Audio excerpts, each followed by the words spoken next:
Hi. Okay, so all the single people out there that have had hearts broken, or you're getting over a broken heart, or you've gone through a really bad breakup, or have gotten divorced. I just wanted to talk to you guys today about because especially if you're wanting and needing and are ready to find love again. Let me just throw out some insights I discovered through my going through divorce and then subsequently finding a really amazing person in my life thereafter. Um, it's a few different things. One thing is I'm a woo-woo person. I love tarot reading, and I didn't really give myself the opportunity in the past to even, always being fascinated by the woo-woo stuff. And I was talking to somebody else about how they're single, and they were like, how am I going to find somebody that likes me for me or can accept that? I feel like I need to change things about myself. First of all, any thought for yourself that thinks like I need to change things about myself that I like about myself or that I find fascinating or I want to pursue, if anyone does not like you for those things or thinks you need to change, they're not the person for you. First of all, they're not the person for you, because the right person will absolutely fucking love you for everything that you are. And that means including woo-woo. Anything weird about you, those little things, those weird things that you didn't, like maybe your past boyfriend or girlfriend didn't like about you, someone out there is going to fucking love you for it. That's the first thing. And the second thing was another aspect about finding love. That, excuse me, Amy Young, she's really awesome. She's on YouTube too for dating advice. And she talked about the watered down woman. And it was a story about this woman who was like really wanted to get a dog. She's like been craving having a puppy, getting a puppy. But then she was like, but I really want to find a boyfriend. What happens if I find a boyfriend that doesn't like dogs or who's allergic to dogs? And I'm thinking, okay, that's the negative aspect of that, like thinking like I can't have something in case my future boyfriend doesn't like it.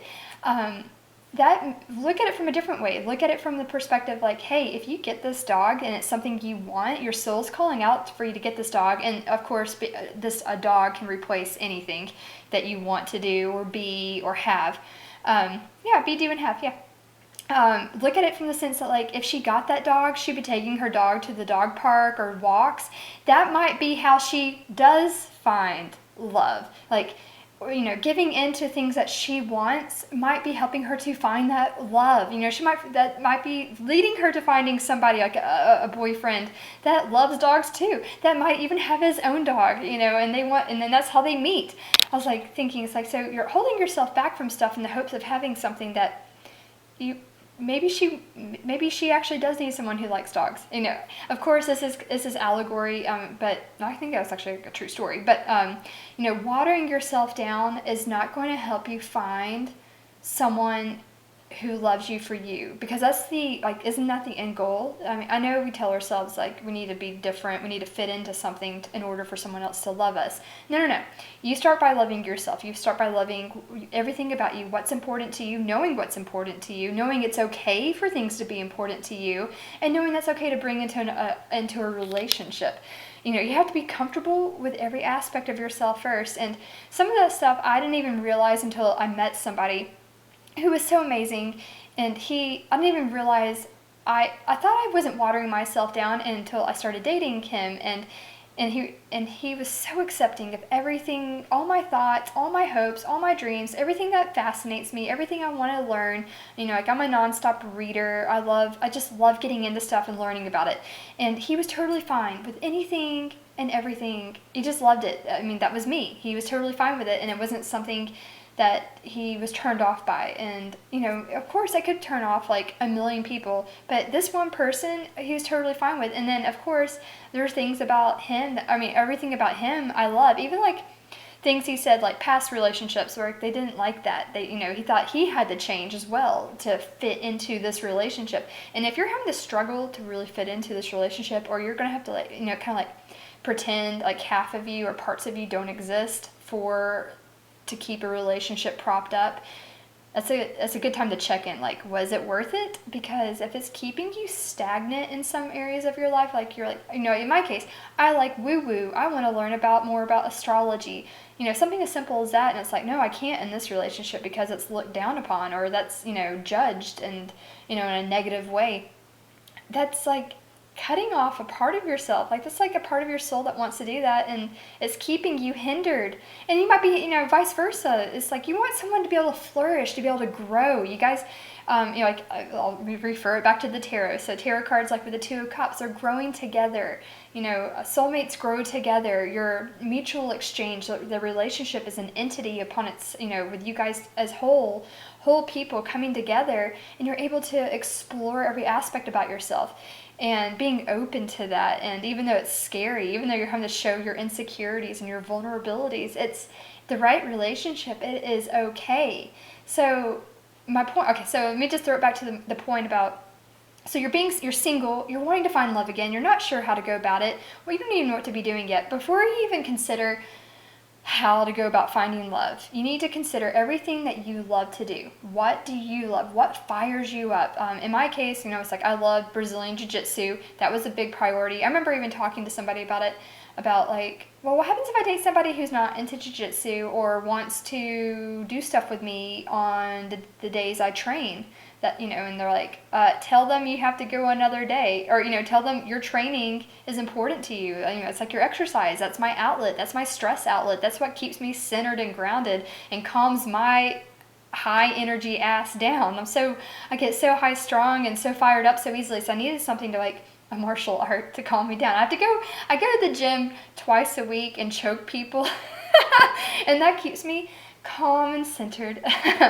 But, like, and that's a thing. Like, so if you're an artist or anything you like to do, like if you like to go to a club or a social outing once a week and it's important to you, or, like a book club, or I don't know, anything. You like to go hiking with these people once a week.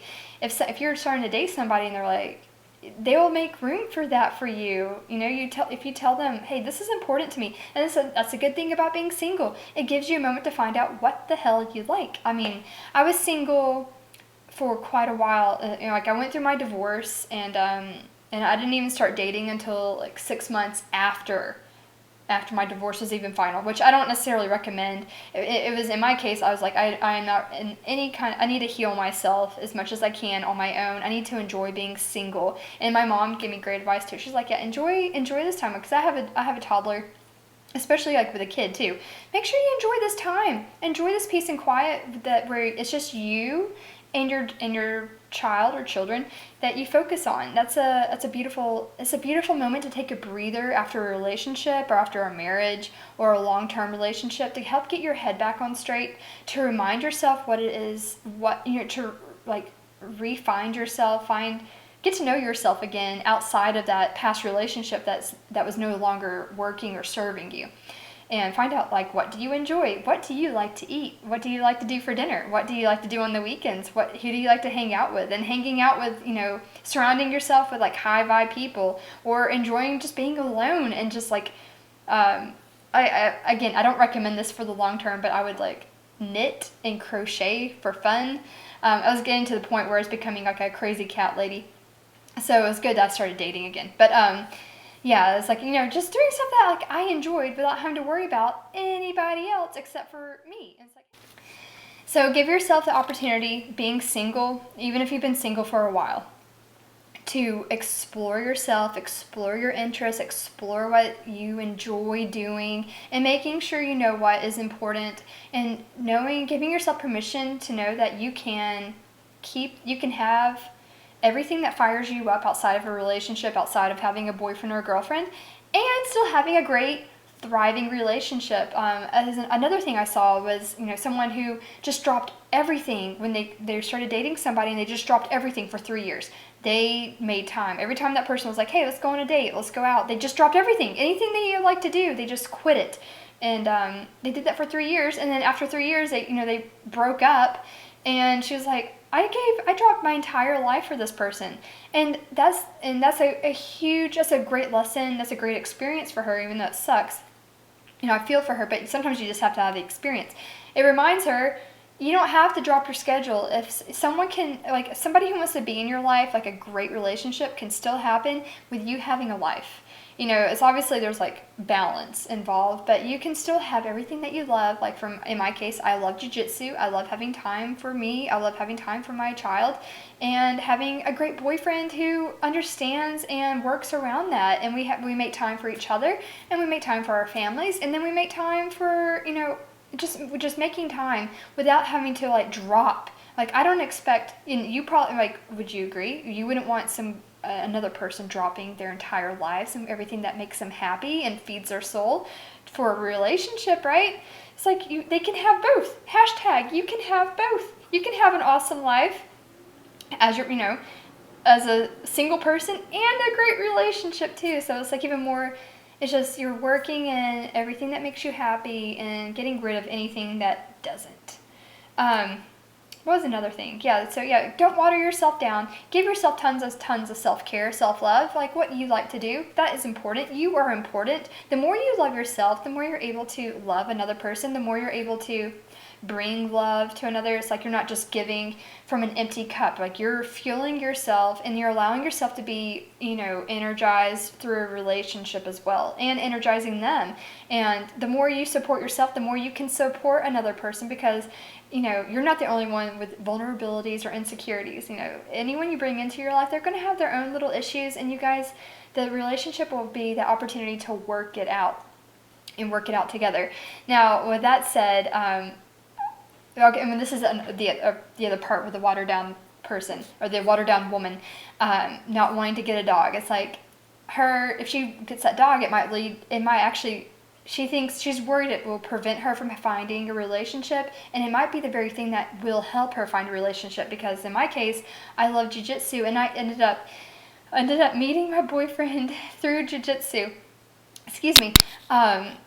Randomly, and I had been dating. I had gone on a lot of first dates through those dating apps, and had some, you know, went on lots of first dates with people, and excuse me, you know, it was interesting. It was fun. It was very insightful, especially after a breakup. I had, you know, some people that were totally. It was almost hilarious. Like whenever someone didn't call me back or stood me up, or, you know, didn't want a second date, or did want a second date, or they wanted way too much on a first date. You know, I was like, I didn't take any of it personally. I knew it was like, I've already been through hell with a divorce. You know, any man, no man's going to define me ever again, and in that way. And well, I guess period, right? We define ourselves. So all those first dates and meeting people, and I just didn't allow, if they liked me or if they didn't like me, it didn't really matter, because all that mattered was like, do I like them? Is this somebody I want to invest time and energy into getting to know? So that's the defining factor. Like, who do I like? Who makes me very intrigued? Who piques my interest in wanting to get to know them? And so not worrying about if you go on 50 dates with people, if all 50 people like you. You don't need all 50 people to like you. You don't need one of them to like you. I mean, you're just looking for one person, right? I'm assuming any polyamorous people are not watching this video anyway, so. With that said, it's okay to, don't take any of that shit personally. If someone doesn't like you or wants a second date, it doesn't mean anything on you. Obviously, it just, look at it from the positive light. It's like, that person is not meant for you, okay? Because the person that does like you, they're going to like you right off the bat, or the more they get to know you, they're going to like you. And it's nothing you do or say that's going to prevent that. Does that make sense? Like you being awkward, or you being weird, or you being whatever. It's like, you don't have to put on a show. You can just be your normal self, everyday self, and they'll know who you are. They'll recognize that. They'll recognize that connection.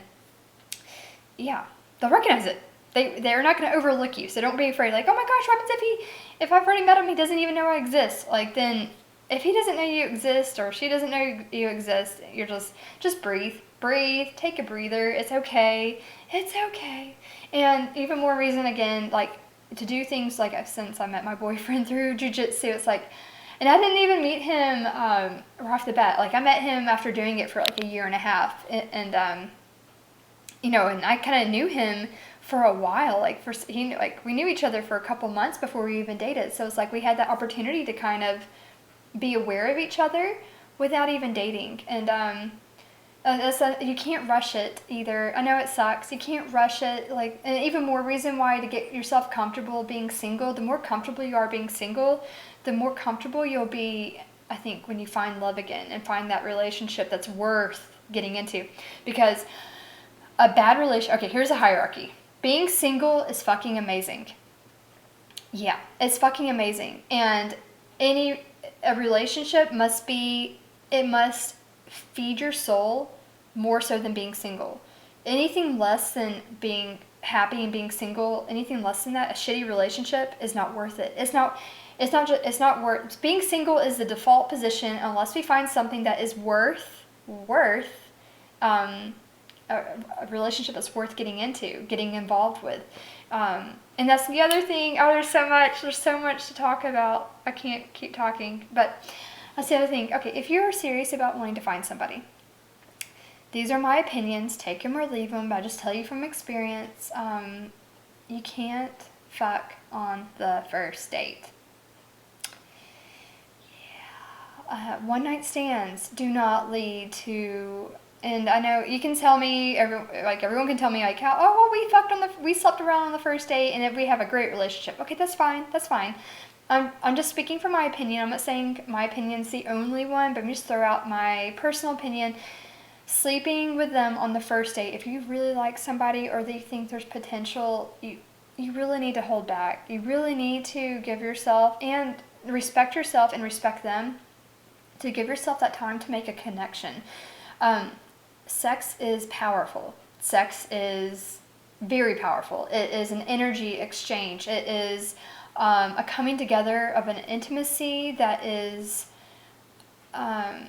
even though our like society at large kind of, not everybody, but kind of like dumbs it down, it's still sacred. It's still a sacred act. And I believe in, I personally feel that it needs to be respected. And I don't mean to hurt. I'm not saying if you sleep around, no judgment. There's no judgment coming from me. I'm just letting you know personally how amazing it is. And I understand sex drives. I'm not saying like I'm a nun. I'm not a nun. But the more you respect yourself and that you respect the other person that you're potentially wanting to get involved with, the more you can allow each other to connect and form a connection before you join your bodies. I really do think it's better. I think like sex clouds thing, or not clouds it. It's going to, it won't give you a chance to sift through your feelings first. And even though I know it's tough to even wait. I'm not saying you have to wait for years. I'm not saying any of that shit. You know that. I'm not saying that. I'm just saying give yourself an opportunity to go on a few dates to get to know this person, because you don't necessarily know on the first date if it's even somebody you want to fuck. Unless that's all you're in it for. I'm talking to the people that are wanting to find like everlasting love. You're wanting to find like soulmate, twin self, powerful connection of love. Because again, I believe like anything less than that isn't necessarily worth getting involved with. It's better to be single. It's better to be single and take care of yourself than getting into a relationship that doesn't fulfill you or them. Yes. Okay, there's so much involved with this, but I have so many opinions about it, but I just want to go ahead and start. But the first thing is, take care of yourself, do the things that you love to do, explore the things that you want to explore and learn, and allow yourself, the more you just, in anything, in every aspect of life, the more you allow yourself to go where your heart leads you, the more it's going to bring more good things to you. You're going to find the people you connect with, even like friendships. You're going to find the people, even like career-wise, you're going to find people that you resonate with, and you're going to find people that you potentially will love, from a relationship standpoint. So, and don't sleep with them on the first date, or even like the first couple. I'm gonna say kiss, you do all that, but just allow yourself the space to connect with each other you can connect on a soul level without having sex to define it. Yeah. Plus, it's gonna make it so much better when you finally do. Like when you guys decide to connect, it's gonna make it so much fucking better. Trust me on that, please. And Yeah. It's like you're precious, you're sacred, you are amazing, and that's another thing. If you feel like you have to sleep with somebody like within a date or two, or they might not date you, they're not meant for you either. If a man can't wait, or a woman, if they can't respect that, then maybe they're not the ones for you. So, yeah. So like give it a couple dates, give it a few weeks to like know them, and yeah, it's like if they can't wait like 3 or 4 dates for intimacy, then or they'll break up with you, then it's like, okay, it's not unconditional love. They're not really in it to get to know you, and you deserve better. You deserve better. Excuse me. So I hope that's helped a little bit. I know it's a lot. I might need to break this down. But I love you guys, and I just want people to be able to find a love, especially after you've gone through shit and and your self-esteem maybe has gone down to here at some point in your love life, relationships. I'm just letting you know it's possible to find happiness as on your own, as a whole, as you as an individual, and then having someone else come in as well, and having all that beautiful love and intimacy in a safe and sacred place. And you deserve it. It's out there. It's possible. First of all, it's possible. It is so possible. There's someone out there that's going to love the shit out of you for you. Yeah, there we go. So have a great weekend.